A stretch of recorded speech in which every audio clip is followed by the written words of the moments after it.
Bardagulan ni Janine at Jody. Patok pa rin sa manonood.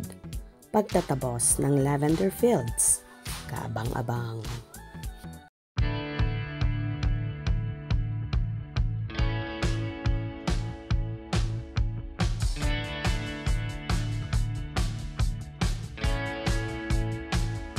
Muling nakabawi at nakabalik ang kapamilya teleseryeng Lavender Fields sa top 10 TV shows ng Netflix Philippines.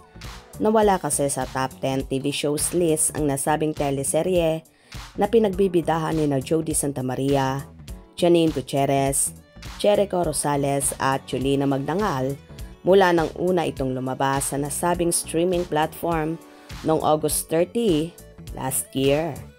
Sa kabila ng napakaraming bigating TV shows mula sa South Korea, USA, UK, China at Thailand, ay tumagal nga ng mahigit 120 days ang Lavender Fields bago ito nawala sa nasabing list.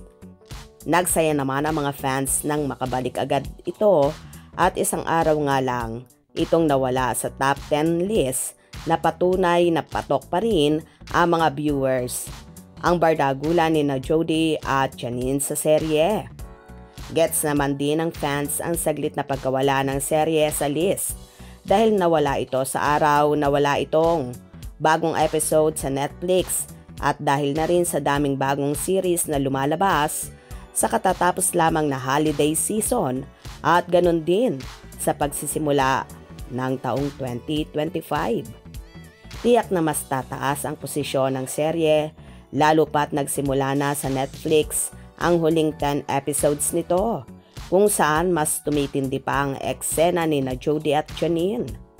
Nakatakda itong magtapos sa Netflix sa January 15 at papalitan naman ito on January 18 ng teleseryeng Incognito na pinagbibidahan ni Richard Gutierrez at Daniel Padilla.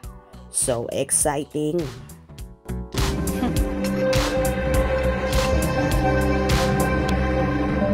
It's a boy. Magkakaroon na ng Tyrone Jr. Iris? Ano ginagawa mo?